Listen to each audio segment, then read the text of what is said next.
చేసిన ప్లేస్ ఇది. బెత్లెహేము గొర్రెలు కాసుకున్న ఒక గొల్ల పిల్లవాడు, 12 సంవత్సరాల పిల్లవాడు all time best king of ఇజ్రాయెల్గా అయింది ఇక్కడే. దానికి రూట్ కాజ్ ఏంటంటే 3 థింగ్స్. దావీదులో గొప్పతనం ఏంటంటే, మన మొదటి సమయాలు ఆ 17వ అధ్యాయం మనం చూసినట్టయితే మనకు కనిపించేది ఏంటంటే, ఫిలిస్తీన్లు బిటరెస్ట్ ఎనిమీస్. అదే మన brother is asking today Palestinians are not the Philistines of 3000 years old. They are Arabs. These people are entirely different race. ఇక్కడ these Philistines are a mighty power. Saul army is facing these people. వీళ్ళు Saul army వీళ్ళకి వ్యతిరేకంగా fight చేయడానికి. Saul army ఆ mountain మీద, Philistine army ఈ mountains మీద ఉన్నారు. ఇక్కడ దావీదు బెత్లెహేమ్ నుంచి, మనం హెబ్రోన్ మీద చేయలేం కదా మొన్న. Hebron from Bethlehem he came via Hebron, almost 30-35 kilometers he walked and came. ఎందుకంటే దావీదు యొక్క out of 8 members of his family 3 are in army. First 3 are in army. So father Jesse send something, ఎందుకంటే మీ అన్నలకి ఇచ్చిరారా అని కొన్ని పళ్ళు ఇవి అన్నీ ఇచ్చి పంపిస్తే దావీదు ఈ రూట్లోనే వచ్చాడు. వచ్చి చూసేసరికి ఈ వాజ్ షాక్డ్. 1 Samuel 17 chapter మనకేం చెప్తుందంటే, 5 వచనాలు ఏం చెప్తుందంటే, గొలియాతు 6 మూరలు జాడ అంటది ఎత్తు, 6 cubit అండ్ స్పాన్ అంటది. ప్రజెంట్ మెట్రిక్ సిస్టమ్ ఏంటంటే క్యూబిట్ అంటే 18 inches, కానీ యానసెంట్ డేస్లో ఈజిప్షియన్ క్యూబిట్ 25 inches. అంటే గొలియాతు యొక్క ఎత్తు 13 అడుగుల 4 అంగుళాలు. యాక్చువల్గా ప్రపంచం నమ్మేది కాదండి, ఇది ఒక కళలాగా గొలియాతు అంత ఎత్తు ఉంటాడా ఇది అని. అయితే జస్ట్ 5 years బ్యాక్ సైప్రస్లోన వన్ షాపింగ్ కాంప్లెక్స్ కట్టడానికని పునాదులు తవ్వుతుంటే 40 feet కిందన ఫిలిస్తీన్ సమాధులు దొరికాయి, హ్యూజ్ స్కెలిటన్స్. ఇప్పుడు మీరు గూగుల్లో కొడితే ఫిలిస్తీన్స్ టక్మని వచ్చేస్తాయి. అదేంటంటే ఒక్కొక్కటి 10 అడుగులు 11 అడుగులు skeletons. Then only world started believing Goliath is a real incident అని. ఇప్పుడు ఈ ఫిలిస్టియన్స్ ఇటున్నప్పుడు గొలియాత్ ఎప్పుడైతే వచ్చి ఇక్కడ ఛాలెంజ్ చేస్తున్నాడో సౌలు ఆర్మీ పారిపోతుంది. దావీదు యొక్క గొప్పతనం ఏంటంటే, యాక్చువల్గా గొలియాతు is wearing 5 varieties of armour: helmet, breast plates, covering legs, డాలు, తర్వాత జావలిన్, స్పియరు, ఈ సోడు, ఇలాంటివన్నీ కలిపి మొత్తం 318 lbలు, అంటే సుమారు 150 kgs కాపర్. మనం ఇజ్రాయలీ మ్యూజియంలో ఉన్న రాక్ఫెల్లర్ మ్యూజియం అనేది జెరూసలేంలో ఉంది. If you go and see the Philistine armor, you get stunned. It is like knights, they will fight. Nothing you can see how the whole cover. Only this face will be opened, everything will be everything will be covered.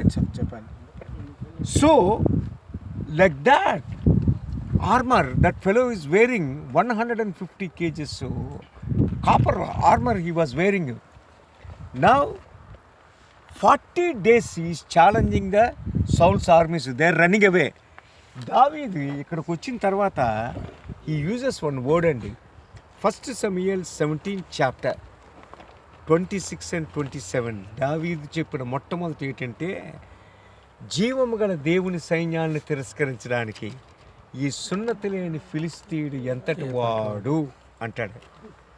యాక్చువల్గా ఈ దావీదు పలికిన మాట మనం ప్రతి దినము situation face చేసినప్పుడు గుర్తు తెచ్చుకోవాలి. కారణం ఏంటంటే, దావీదు a shepherd boy, hardly 12 years boy. Philistine ఇది మైటీ జైంటు వారియర్. ఆడిని చూసి ఇలాగ అనడానికి కారణం ఏంటి తెలుసా? యోహాను సువార్త 1వ అధ్యాయం 12వ వచనం ఏం చెప్తుందంటే, తన్ను ఎందరు అంగీకరించిరో అనగా తన నామందు విశ్వాసం ఉంచి వారికి దేవుని పిల్లలగుటకు ఆయన వాగ్దానం దయచేసిన వారు శరీరాచలం వలన మనుష్యాచలం వలన పుట్టిన వారు కాదు, కానీ దేవుని మూలంగా జన్మించారంటది. దాని అర్థం ఏంటంటే once you are in faith in Jesus Christ, no fellow can stand before you. అది మైండ్ సెటప్ దావీద్ది. అందుకే జోషువాతో దేవుడు అక్కడ మనం జెరికో నుంచి పాస్ అవుతున్నప్పుడు బ్యాప్టిజం సైట్కి ఆ ప్లెయిన్స్ ఆఫ్ మోయాబ్ మైదానంలో దేవుడు చెప్పింది ఏంటంటే యెహోషువ 1:5, no man shall be able to stand before you all the days of your life, as I was with Moses I will be with you, I will never leave you not forsake you. నీవు బ్రతుకు దినములన్నింటిలోనూ ఏ మనుష్యుడు నీ ఎదుట నిలువజాలడు. నేను మోషేకు తోడై ఉన్నట్టు నీకు తోడై ఉంటాను, నిన్ను విడువను, నిన్ను ఎడబాయను. దేవుని యొక్క వాగ్దానం. నేను స్కూల్లో ఉన్నప్పుడు నాకు ఒక ఫ్రెండ్ ఉండేవాడండి. ఆడి పేరు ట్రాజన్. ఆడు మంచి ఫైటరు. ఆడెప్పుడూ నన్ను తీసుకెళ్ళి అన్ని కొట్టరా అనేవాడు. నా శక్తి లేదు, కానీ ఈడు వెనకాతలు ఉన్నాడు కదా, అందుకు ఈడు ఉన్నాడని చెప్పి ఆడు ఎంత పెద్దోడైనా వెళ్ళిపోయి కలబడి కొట్టిస్తాడు. ఎందుకంటే నాకు ధైర్యం ఏంటంటే ఈడు. అలాగా మన నిజ జీవితంలో మనం ఎవడైనా, నీకు చదువు ఉండొచ్చు, చదువు లేకపోవచ్చు, పెద్ద కులం కావచ్చు, లోయెస్ట్ క్యాస్ట్ కావచ్చు, నువ్వు ఇలిటరేట్ కావచ్చు, whatever you may be in this world, you don't afraid because the creator of heaven and death is your refuge. అందుకే దావీదు 27వ కీర్తన మాట్లాడడానికి కారణం. సో ఇక్కడ దావీదు యొక్క గొప్పతనం ఏంటంటే 1 జాన్ 4th chapter 4th 1 ఒక వర్స్ ఏమంటే చెప్తుంది, మీలో ఉన్నవాడు లోకములో ఉన్నవారు అంటే గొప్పవాడు. ఈ సత్యం మనకు తెలిస్తే we can turn the world upside down. అన్ఫార్చునేట్గా ఇండియన్ క్రిస్టియన్స్ ప్రాబ్లం ఏంటంటే ఆడి క్రైస్తవుడైనా ఆడి కులం ముఖ్యం. మన ఇండియాలో 6,000 కులాలు ఉన్నాయి. పెద్ద కులం ఉన్న చూడగానే ఈడు చేసిపోతాడు, గొప్పని చూడగానే ఈడు చేసిపోతాడు. ఒకసారి అండి ఒక జంగిల్లోన ఒక లయను కప్ప ఒకటి చిన్న పిల్ల 1 వారం రోజులు అయింది పుట్టి, అది ఆ గుహలోంచి తప్పిపోయి పారిపోయిందండి. పారిపోయి అదేంటంటే లేడ్లు గడ్డి మేస్తుంటే ఆ లేడ్లతో కలిసిపోయింది ఈ లయన్ కబ్బు. ఆ లేడ్లు ఈ చిన్నపిల్లని చూసి జడలేదు, ఎందుకంటే ఇది చిన్నది పాలుతో అవుతుంది, దీనివల్ల ఇది లేదని అవేట్ చేసాయంటే వాటితో పాటు తిప్పుకోవడం మొదలుపెట్టి ఈ లేడి పాలు పెట్టి లేడిలాగా గడ్డి తినిపించడం నేర్పించే సింహం పిల్లకి. తండ్రి సింహం ఈ తప్పిపోయిన పిల్ల కోసం ఎతుకుతున్నాడు. ఎతికి ఎతికి ఎతికి జంగిలంతా ఎతికినా అక్కడ కనబడలేదు. 3 సంవత్సరాలు అయిపోయిందండి. ఈ తప్పిపోయిన ఈ చిన్న పిల్ల కొదవ సింహం కింద ఎగిరిపోయింది బాగానా. ఒకరోజు ఏమొచ్చి లేడ్లన్నీ కలిపి గడ్డి మేస్తుంటే అటు మధ్యన ఇది గడ్డి మేస్తుంది సింహం. తండ్రి సింహం అలాంటి కొండ మీద చూస్తుంది కిందకే. చూసేసరికి లేడ్ల మధ్యన ఒకటి గడ్డి మేస్తుంది సింహం. అది చూసి వీడికి మతిపోయి అని ఒక కాండ్రకించి ఒక గండ్రకాకి పెట్టగానే లేడ్లు పరిగెడతాయి కదా, సింహం వరిస్తే లేడ్లు ఉంటాయి, పరిగెడుతుంటే ఈ సింహం కూడా పరిగెడుతుందండి. వీడికి పొరపాడైపోయింది. ఇదేంట్రా, యాక్చువల్గా ఈ లోకంలో ఉన్న 1.3 మిలియన్స్ 13 మిలియన్ల స్పీసీస్ ఉన్నాయట సైంటిస్టులు చెప్పేది. అందులోనూ పక్షులు 9,300 రకాలు, జంతువులు 5,800 రకాల జంతువులు ఉన్నాయి, మ్యామల్స్. ఇవన్నిటికీ భయం ఉంటుంది తప్ప సింహానికి భయం ఉండదండి. సింహం ఒక్కటే హృదయంలో భయం లేనిది. అందుకే యేసు ప్రభుని యూదా గృహత్రపు సింహం అనడానికి. ఇక్కడ సింహం భయంతో పారిపోతుంటే ఈ తండ్రి సింహం పరిగెట్టి పరిగెట్టి పరిగెట్టి వెళ్ళి పారిపోతుందా నాపుతాడు, ఎక్కడ వెళ్తాను అని అనగానే నువ్వు వరిసావు కదా భయం వేస్తున్నాను. ఒరే నీకు భయం ఏంట్రా, నువ్వు నా కొడుకువి, తప్పిపోయావు, 3 సంవత్సరాల క్రితం నీకోసం ఎతికితానంటే ఆటంటే నేను లేడి పిల్లని అంటాడు. మన తెలుగులో ఒక సామెత ఉంటుంది, 6 నెలలు సహవాసం చేస్తే వారే వీరవుతారంట. అలాగా ఈడు పెరిగింది ఎవరితో పెరిగాడు, లేడి పిల్లలతోటి. తాగింది లేడి పాలు తాగాడు, గడ్డి తింటాడు. అందుకు ఏమనుకుంటాడంటే నేను లేడి పిల్లని అంటాను తప్ప సింహం అని. వీడి తండ్రి సింహం చెప్తాడు, కాదురా నువ్వు నా కొడుకువి, సింహానివి, నువ్వు జడకూడదు, లేడులు జడాలి తప్ప నువ్వెందుకు జడుస్తావంటే నో నేను లేడి పిల్లని అంటాడు. వీడికి ఎలా చెప్తాడు?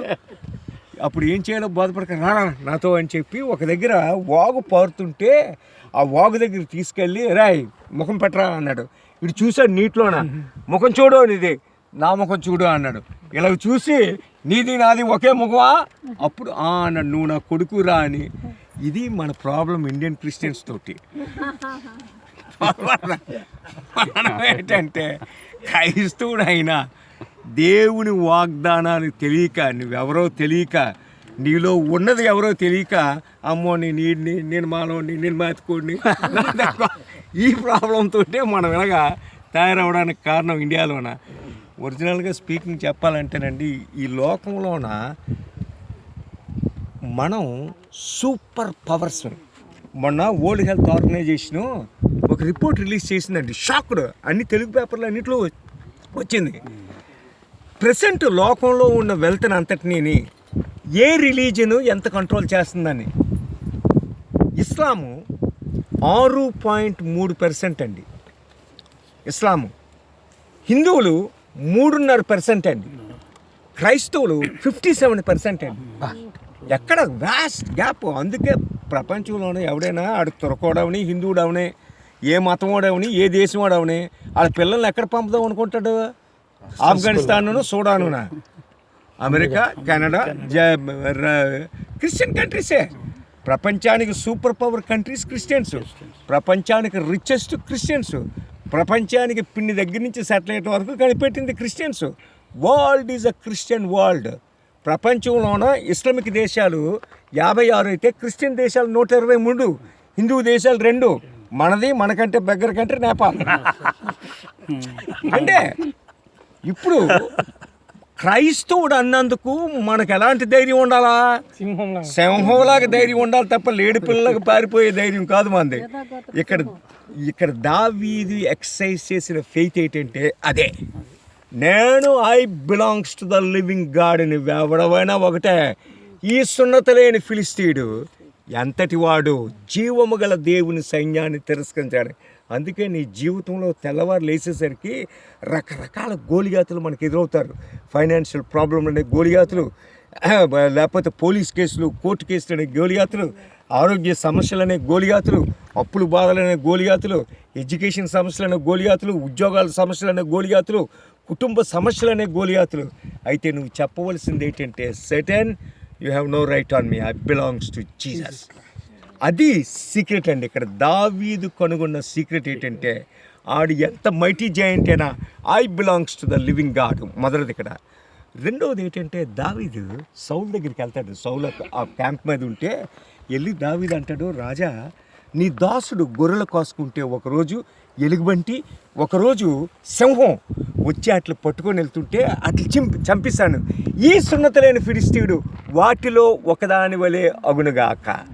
అంటే ఇక్కడ దావీదు గొప్పతనం ఏంటంటే, పాస్ట్లో అంటే ఒక సిచ్యువేషన్ వచ్చినప్పుడు ఆ సిచ్యువేషన్ చూసి జడిచిపోవడం కాదు.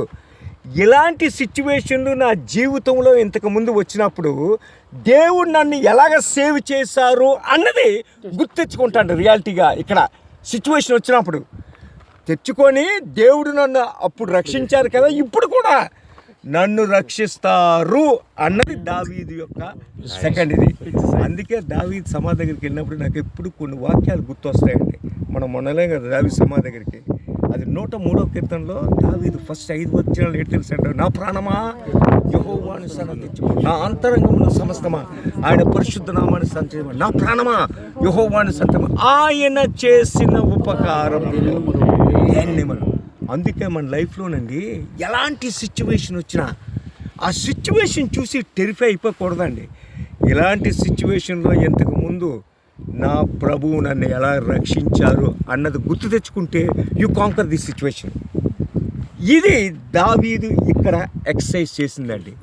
మూడవది ఏంటంటే, ఎనిమిని రియాలిటీ ఫేస్ చేసినప్పుడు దావీదు అక్కడి నుంచి దిగుతాడు. యాక్చువల్గా మనం వీడి తిట్టుకొని వెళ్ళాడు కదా బస్సు తిప్పడానికి. అక్కడ డిష్లు ఉన్నాయి కదా, అది ఇజ్రాయలీ స్పేస్ స్టేషన్ అండి, ల్యాండ్ బేస్డ్ స్టేషన్ అది. అక్కడే దావీదు నాకౌట్ చేసింది గొలియాత్ అండి. అదంతా సెక్యూరిటీ ఏరియా, లోన్ నీరు. అక్కడ దావీదుని ఫేస్ చేసినప్పుడు, ఈ దావీదు గొలియాతుని ఫేస్ చేసినప్పుడు ఇదేంటి అంటే, దావీదు ఫస్ట్ సమూయేలు 17th chapter 45, 46, 47 3 verses అంటాడు, నీవు కత్తిను ఈటును బల్లెమును ధరించుకొని నా మీదకు వస్తున్నావే, నేను జీవము గల దేవుని పేరట నీ మీద వస్తున్నాను. ఈ లోకంలో అండి కొంతమంది డబ్బు బలం, పొలిటికల్ స్ట్రెంగ్త్, అంగబలం, అర్ధబలం, రకరకాల దీంతో మనల్ని ఒకసారి నాశనం చేసేయడానికి చూస్తారు. ఎవడైనా నీ ఎనిమి బిలియనర్ అవ్వచ్చు, బిల్ గేట్స్ అవ్వచ్చు, బిన్ లాడెన్ అవ్వచ్చు, బచ్చరర్ అవ్వచ్చు, ఎవడైనా నువ్వు ఫేస్ చేసినప్పుడు నువ్వు గుర్తుంచుకోవాల్సింది ఏంటంటే I come against you in the name of the living God. నువ్వు నీ డబ్బు పవర్ తోటి, నీ ఇన్ఫ్లుయెన్స్ పవర్తో వస్తే నేను వచ్చేది నీ మీదకి నేను నమ్మే దేవుని నిజదేవుని పేరుతోటి. అది దావీదు యొక్క సీక్రెట్ అని అంటాడు. ఈరోజు నీ తెల తగనరికి దావీదు దగ్గర కత్తి లేదు, రాయే ఉంది. అది రాళ్ళు 5 ఏరుకున్నాడు అక్కడ. ఎందుకు తెలుసా? ఒకటి గోలియాత్కి, ఒకవేళ వీడి పడితే వీడికి 4 అన్నదమ్ములు ఉన్నారు, వాళ్ళు వస్తే వాళ్ళకి కూడా రెడీ ఉంచుకున్నాడు 5. ఇక్కడ నీ తల నగరవేసి ఫిలిస్తీన్ల కరేబారాన్ని ఆకాశ పక్షులకి భూజంతువులకి ఇస్తాను. ఈ దేవుడు కత్తి చేత ఈటి చేత రక్షించుకోకాడు, లోక నివాసులందరూ తెలుసుకుంటారు యుద్ధం యెహోవా. ఈ మాటలే దావీదుని it made A all time best king of not only Israel in the world history. దావీదు 0 నుంచి హీరో అయింది ఇక్కడే. అందుకు మనం ప్రార్థన చేయవలసింది ఏంటంటే, ప్రభువా దావీదుకి ఎలాంటి ఇన్సైట్ ఉందో అలాంటి కృప, ఇన్సైట్ మాకు కూడా దయచేయండి ప్రభు అని చెప్పి ప్రార్థన చేయండి. మహా ఇరకములు ఎగతాపనే అపా మే స్తోత్రం